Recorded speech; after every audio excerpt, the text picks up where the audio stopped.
Welcome to another episode of the Dadger, where we dive into grit, growth, and what it means to lead on and off the field. This week, we're joined by Jason Swarens. Swarens? I get Yep. that right? Yep. Okay. Swarens, a national champion shot putter for the Wisconsin Badgers, proud mentor, and a guy who knows what it takes to compete at the highest level. Thanks for coming on, Jason. Thank you. So I typically start these things. I don't know if you watched any of them, but I typically start them talking about kind of the guest upbringing and then dive just right into their sports. But I got to say, I had a tough time finding stuff on you. So I know you're from Terre Haute, Yep. but I have to ask based on a couple of things I did find. I'll dig into it later. But were you always from Terre Haute, and what did your childhood look like? Yeah. I was born in Terre Haute. My mom actually, she's from Wisconsin. She's from Nakusa, Wisconsin, but she did Okay. track and field at Indiana State, and then became a teacher down there. So I was born down there. Played football, did track. When I was younger, I did pretty much every sport, soccer. So yeah, it was growing up in Terre Haute. Always wanted to be a Badger. So yeah. The it seemed I interviewed your teammate there, Andrew Stone, Yep. a couple weeks Hmm. back. So it's a real easy transition for those throwers to football players. It seems like. Oh yeah. Football, and in high school I just did football and track, and I loved both. So yeah, was left Any tackle the end. any hopes to go play college in football, or was it always track and field? Um, yeah, I mean it was a little mix of both. I was getting, recruited a little bit for football by some smaller schools, like ISU, Indiana State, Sure. Northern Illinois. The biggest schools, I think UCLA a little bit, and then IU. I went to a Okay. few Badger football camps. But yeah, I was really getting recruited for track, specifically shot and disc and the throws, all of that. And my top three were kind of Purdue, Wisconsin, and Kentucky. But my grandpa and my grandparents and my aunt, they both came here, and I was always a Badger fan. So got to once I talked to our coach Dave, I was like, yeah, I'm going there. So when you first started going out for track and field, was there anything specific about it that made you want to go out for it? Not really. I just always wanted to do a sport. So in the fall, I did football. In middle school, I did basketball in the winter. And then, in the spring was track. And, in sixth grade, they kind of had us try every event. And, I was a bigger kid, so I was definitely not running more than 400 meters. I could have done a 100, but, throwing was where it was at. And, I didn't have any crazy numbers in middle school. I was decent. I got to go to the conference meets or whatever, but I would say like sophomore year of high school is when I really started to, excel in shot put. I think I threw like maybe 56 that year, and then junior year broke 60 through 64 feet. I didn't have a senior year because of COVID, but Yeah. so yeah, started in sixth grade and made it here. Do you think it amped up because of the weightlifting you had been doing, for football, um, getting your strength up a little bit more throughout the year, or was it more you had better technique, more experience? Yeah, I think it was just more experience. I mean, you're growing in high school, you're getting stronger either way. And then, lifting during football in the fall, and then I did winter lifts with track. I actually learned a lot of lifting techniques from my first first shot put coach. He taught me how to power clean and snatch and stuff like that. So that was huge. And then that translates to football and vice versa. So yeah, I would say they go hand in hand and helping each other out. He taught you all the lifts I used to hate to do in high school. So, so we talked a little bit about your recruiting. You won the Gatorade Player of the Year Hmm. for track and field. Had you committed to Wisconsin by that time, or I guess when did the recruiting for you like really amp up? Um, Definitely the start, like the summer before my junior year, I started to get letters in the mail. I think sophomore year I might have sent a few questionnaires into a couple schools, but yeah, I started getting letters in the mail and coaches contacting me, and I did some junior days and got to go on visits, so that was cool. Back then, you could only do I think 3 visits. Now I think it's unlimited. So I visited Kentucky, Purdue, Wisconsin.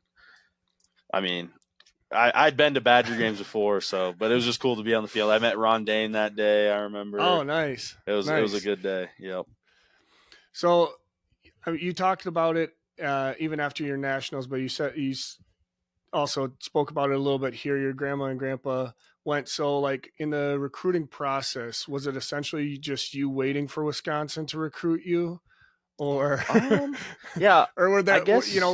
I guess if there were other tough decisions, like who helped you kind of wait, kind of go through each school and how to pick, Hmm. or I was would it always say, just like I'm a legacy here, I got, yeah. I definitely wanted. I graduated in mechanical engineering, so I definitely wanted to do mechanical engineering. And that, I mean, Purdue's a great engineering school, and then I think Kentucky might have engineering. But I knew Wisconsin had it, and so that was kind of one of my deal breakers. And then I get to once. It's funny because the ISU coach, which Indiana State is in Terre Haute, and the ISU coach actually threw here at Wisconsin, Oh, and so I did a okay. junior day there with them, and got to meet the coaches there. My mom was on the team with some of the coaches there, so that was cool to see them. But I think he might have, reached out to Dave and let him know. And then there's also, I know the DePaul coach knows Dave and knew my mom's through with my mom, so I know he reached out to Dave and was like, "Hey, this kid, he's got Wisconsin roots. You should really start recruiting him." And then as soon as Dave started recruiting me, I was all in on it. I just needed to see the right signs, and I saw everything I needed to see. He did a home visit. It was great. Yeah. You gave your top three. Were there any other really good pitches outside of Wisconsin that maybe piqued your interest a little bit? I got recruited by Maryland. The Maryland coach ended up going to Ohio State. South Carolina too, great coach. They have a great team there. IU recruited me. I actually Okay. I got a call from like the tight ends coach at IU. I don't think he Okay. wanted me to be a tight end, but I think he might have been the recruiter in our area, and he asked if I were to do track, would I want to do football too, and I was like, well, I don't really want to go to IU, so, but it was. I mean, hindsight, they turned that football They program did. around They last did. year. They So. did turn it around. I just, I kind of wanted to get out of Indiana. I just wanted to, I always wanted to go to Wisconsin. I go to my grandparents every summer since I was a kid, and being in Wisconsin was great. They come tailgate every football game. I get to see them all the time. My mom drives up for games. It's the perfect place. So fast forward to your freshman year, you get to Madison. It's a city almost 4 times the size of Terre Haute. Between that, a more packed schedule than high school, and being a freshman on a brand new team, was there one thing that stands out to you that was the toughest transition for you? Um, I had a weird freshman year because COVID was going on, Oh, sure. so we had to. All my classes were like online the first semester, and Yeah. we had to do testing like every day with athletics, and then once a week with the school. So that, I mean, there was so much going on, and it is tough being away from home, but I got to stay in the dorm with my roommate Quinn. He's from New York, and I'm rooming with him now. Still, we roomed freshman year, now we roomed our last year, so that was fun. Full Um, circle, yeah. I know, right? Well, I feel like the toughest thing was probably just balancing a really busy engineering schedule with sports. I'm doing 20 hours a week with track, and then another 20 hours in school, probably more. I spent a lot of time in our academic center, just doing homework in there. I like to do homework, outside of my bedroom. I kind of like to keep my bedroom, video games and sleep. And that's pretty much it. And so I had to get work done at the Fetzer Center, and then but yeah, once I was able to get in a rhythm with school and track, it wasn't too bad. And then I mean, sophomore year was a lot different too. We finally went to in-person classes, so that was Yeah, different. But over time, it just gets easier. You just figure out how to manage your time good. sure. So shot put and discus are pretty common throws for high schoolers. Hmm. When you when you got to college, was that your first time doing the weight and hammer throw? Yeah, I think I threw weight one time. I got a weight for Christmas one year in high school. I think it was my senior year, and we practiced it a couple times. I threw it at a meet. But yeah, I had never touched a hammer before. So that was a brand new experience. It was so weird to me because in shot put, you're always like on your toes, and in hammer, you're on your heels. So it was like, why are you turning on your heels? It was so weird Yeah. to me. So that was a new experience, and then obviously weight throw. I'm a bigger guy, so weight throw was I was a little better at weight throw than hammer throw. So, but yeah, it turned out well. I had some good throws in there. Threw that for a couple years. Threw some discus, but shot was the bread and butter. So You talked a little bit about the two separate techniques there on between the two.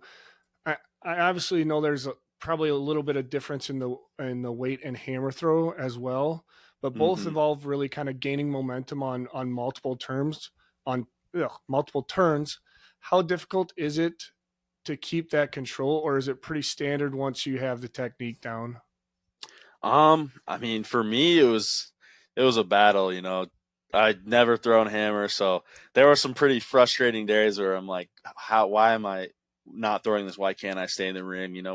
We'd switch from 3 turns to 4 turns, and eventually you start to get in the rhythm of it. So I threw that my freshman, sophomore, and then junior year. But then my senior year, my fourth year, I got hurt indoors throwing shot. So we just kind of stuck with shot.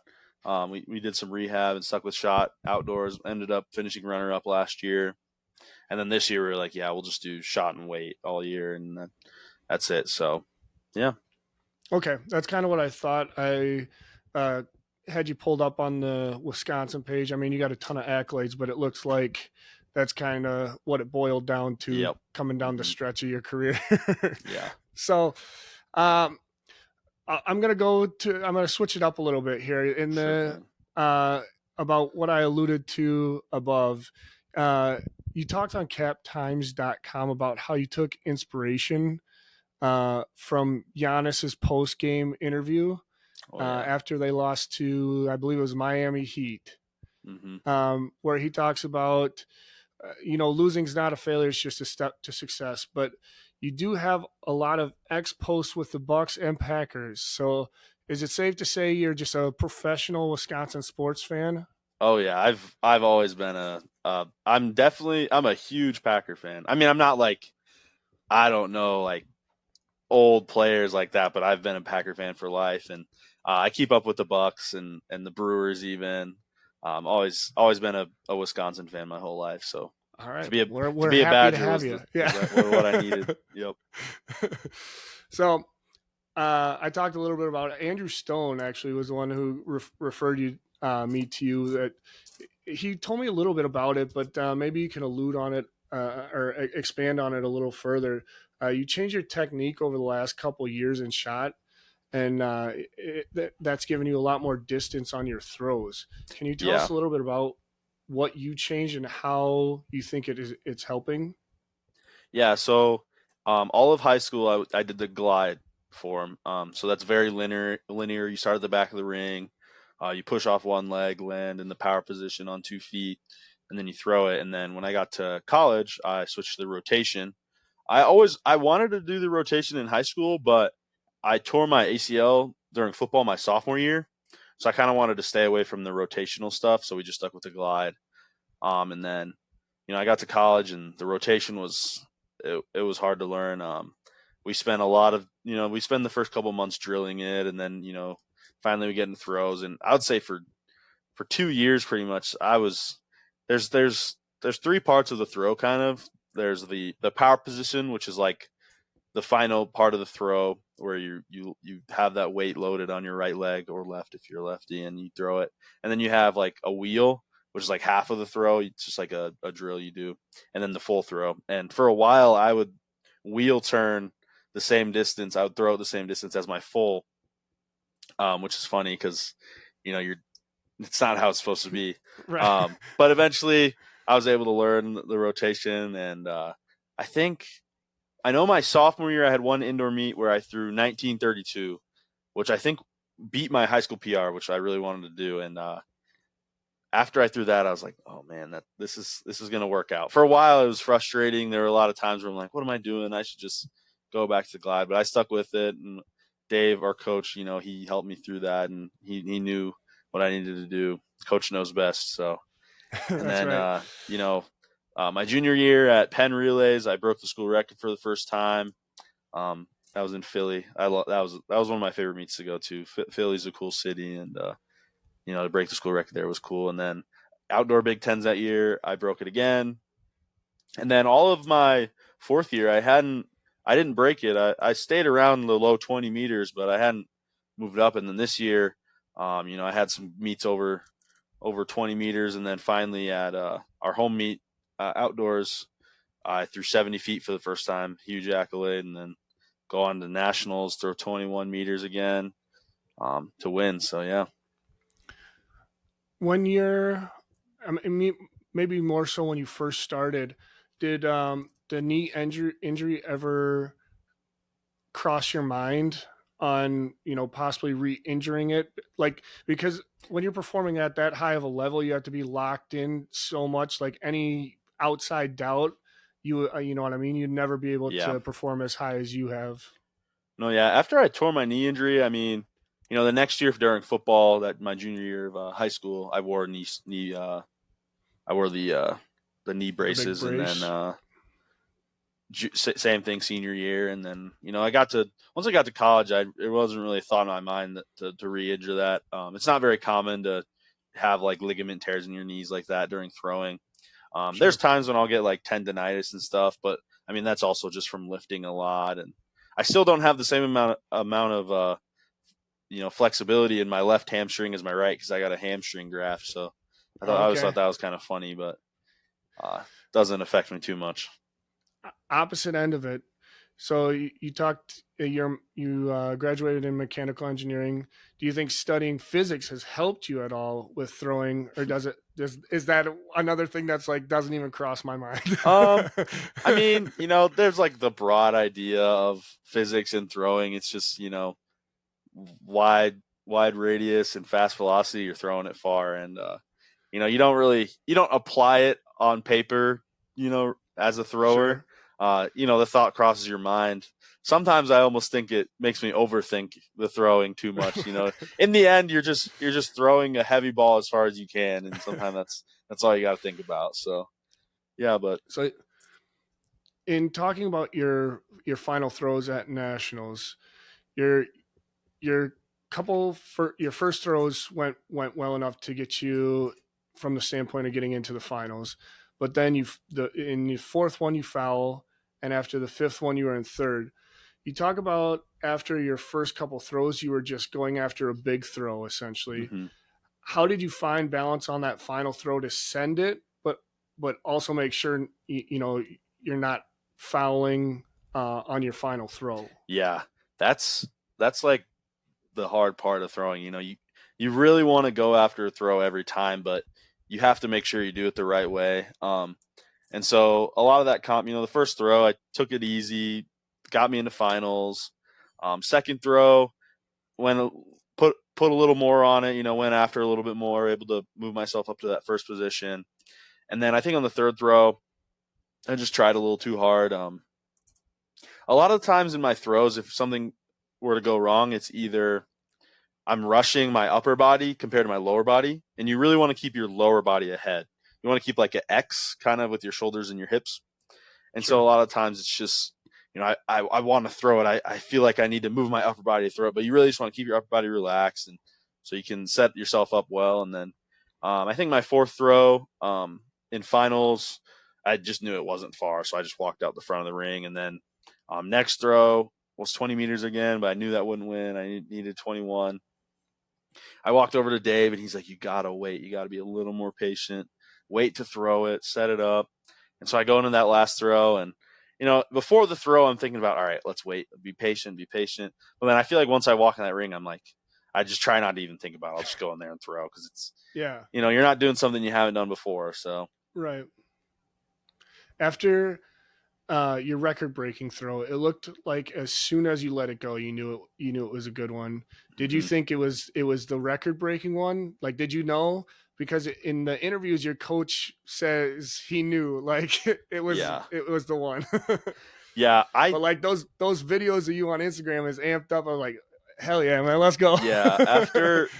After my throw I have two 21-meter throws. After we had one at our home meet and then another one, at nationals. And after both of them, after the record breaking throw, I knew it was going to break the school record. I could tell once it released my hand. But like the big question was, is that 70 feet? Was that a 70-foot throw? Sure. I see it like hit right on the line. I'm like, oh, that's really close. And you see the meters pop up, and I feel like over time, it's funny because in all of high school you just do feet, and then in college you get to meters. Yeah. And I start to learn the you try and be like, all right, 18 point whatever is 60 feet, and this is 65. But once you get to 70, I hadn't been there before, so I'm like, I don't know if I saw the meters pop up. I don't know if that's 70 feet or not. And sure Yeah. enough, they show the feet. I'm like, oh hell yeah, because that was like a big milestone to hit 70. I think there's only outdoors there were only maybe like 18 guys that have done that before, so that's really cool. And then of course at nationals, I knew it would take 21 meters to win, and as soon as I released it, I was like, oh, that's far. And I saw where it landed; it was further than every other mark, and yeah, pure emotion came out. My vocal cords were shot the next day. Could barely talk. So yeah, it was a good So time. you talked about a couple of your really really good throws. Can you always tell when you have a good throw right when it leaves your hand, or is it something is it something that's learned, I guess, because you're doing it on such a consistent repetition over the years? Yeah, I would say it is definitely something you just kind of after you take so many throws, you just know when it's good or not based on like when you release it. So it's nothing.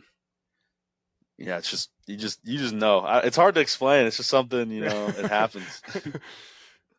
So I'm gonna play a which is more special for you. So which is more special, having your family there to witness you setting a record, or are finally capturing the national championship after it eluded you, in years prior? Yeah.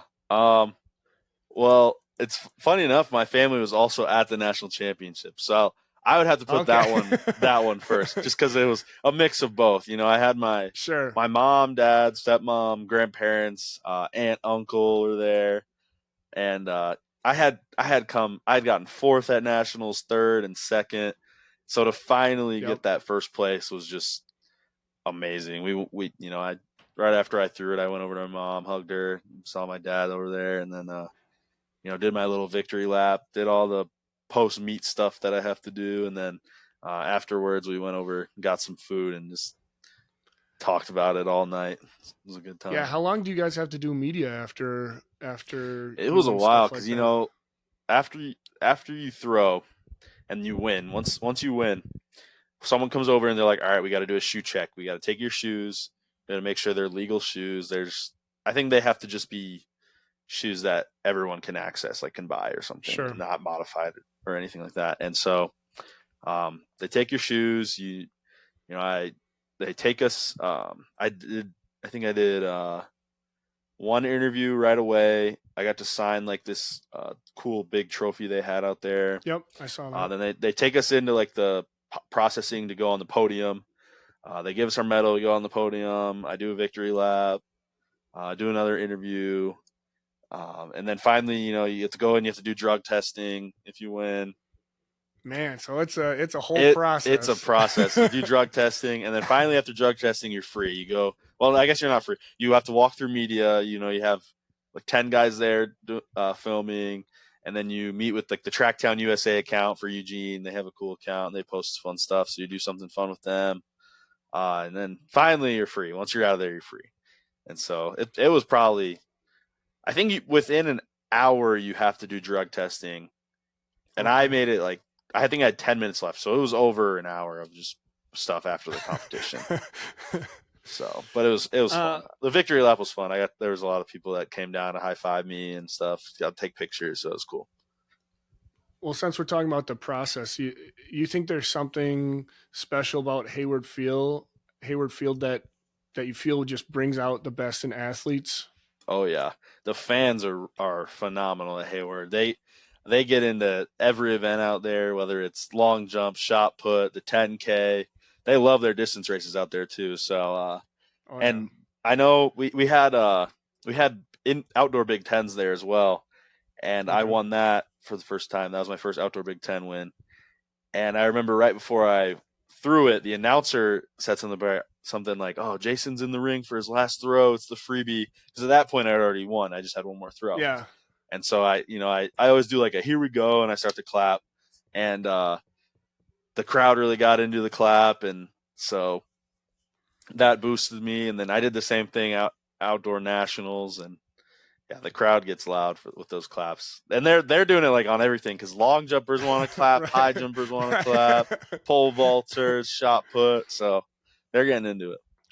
You talked about some of your favorite stadiums. Is Hayward now your favorite field after winning a national championship there? Yeah, it's definitely my favorite field. It's the best track too. It's an amazing track town. The facility is amazing. There's so much stuff to do. They do a really good job at um, they have like a really nice athlete hospitality area. I'll go and hang out in all the time. So they do a great job over there.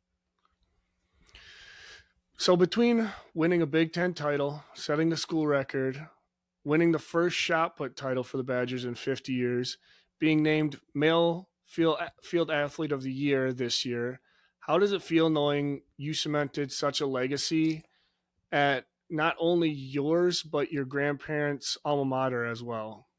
It's truly amazing. I'm really proud to be able to represent my family at a high level, and just to do it as a Badger is even better.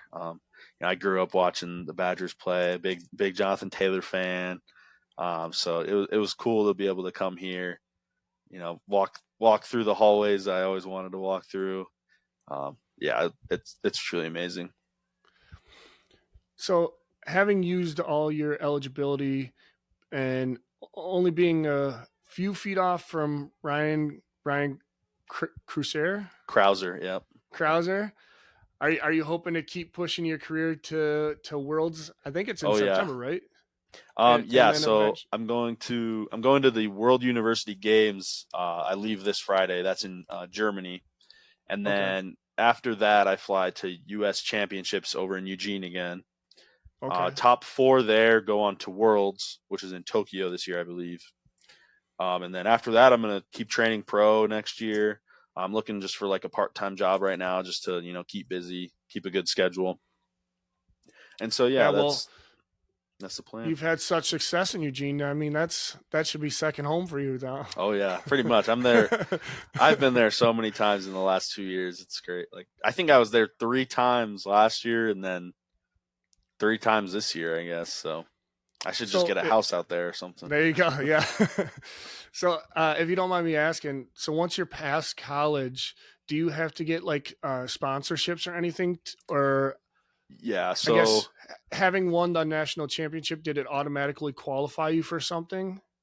there's a talent protection program for recent college graduates in track from the Okay. USATF Foundation. And so that's kind of they take like a certain amount of athletes, and you get a grant for 2 years. Okay. I think it's around $10,000 a year. So I applied for that, hoping to get that, and then also most of the money you'd make from track, at least for throwing right out of college, is going to be from meets. Most of like the pro meets, some of them overseas, some in the United States. You get money based on your performance. And then sponsorships really just come from just throwing far. You go to the Olympics, you're likely going to sign a deal with Nike, Under Armour, Right. Asics, something like that. And so it kind of just comes. If you do your job in the ring, you throw far, you'll do just fine outside the ring. So that's kind of how it is. So do you have to? You don't have to have an agent right now, but like if you started winning, would you have to get you? I assume you'd have to get an I agent. signed with an agent Oh, like okay. just a month ago, Karen Locke. Sure. I've heard great things about her, and she will help me get into some meets. So yeah, I just signed an Okay. agent. A former USA teammate Jaden, she or Jada Ross, sorry. Okay. She also signed Yep. with her, so I got in touch with her. I was like, "Who's your agent?" Because she throws at Oregon, or she threw at Oregon. She just graduated. She throws pro Hmm. now. I was like, "Who's your agent?" And I was like, "Oh, she said Karen. She's great." So I'm looking forward to working with her. Well, I know you well, since we're talking about female throwers, I know in an article you said you got to see Brock Lesnar, but he didn't get to officially meet him. Since becoming a national champion, is there anyone who has reached out to you that was like a surreal moment type of thing, Um, I'm or like trying to anybody think. you met through it? I mean, since becoming a national champion, I haven't had too many crazy people reach out to me. But I know after it was cool to see some people comment on my Instagram posts. I know right after I broke the school record my junior year, Thomas commented on one of Oh, my posts. That was nice, cool. He used to nice. throw here at Wisconsin. He's still on the top 10 Yeah, list. Um, Under Armour running commented on one of my posts. nice. Okay. Georgia Ellenwood, former Badger heptathlete, she commented.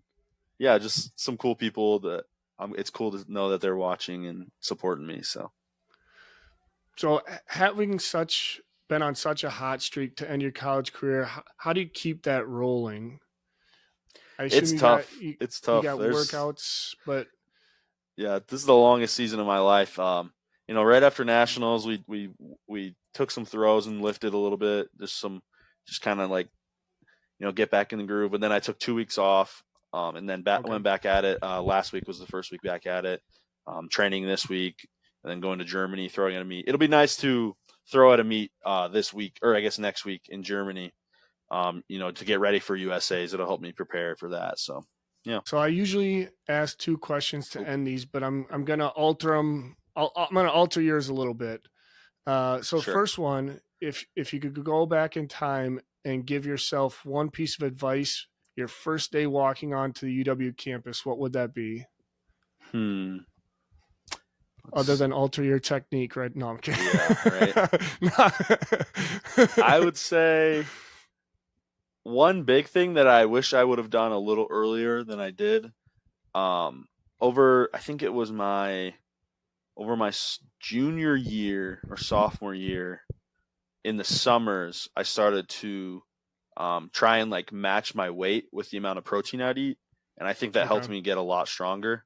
So if I could have told myself, hey, you gotta during these summer lifts, you gotta eat. Just you're lifting, you're gonna get strong, but you gotta eat protein to get even stronger. So I wish I could have, told myself, hey, outside of the weight room, you still gotta work. You got still gotta put that work in Get and that eat a nutritional bunch of value. food. Exactly.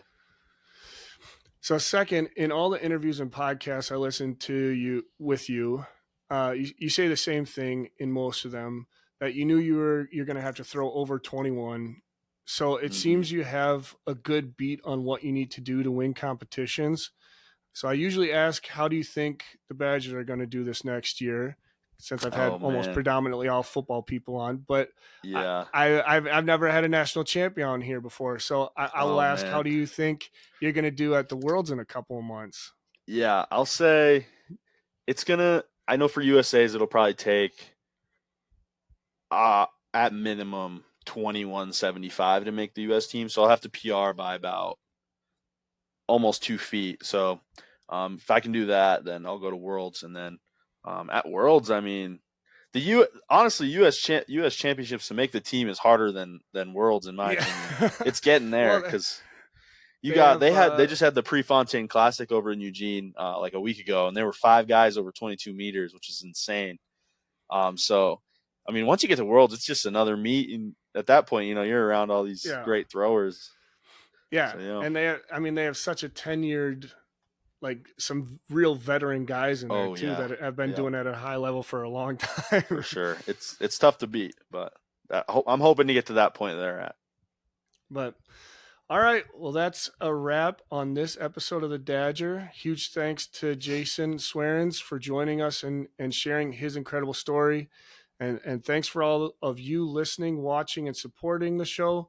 Make sure you make sure to follow, subscribe, and share if you enjoyed this one. And we'll see you next time on another conversation about grit, growth, and the game of life. As always, On Wisconsin.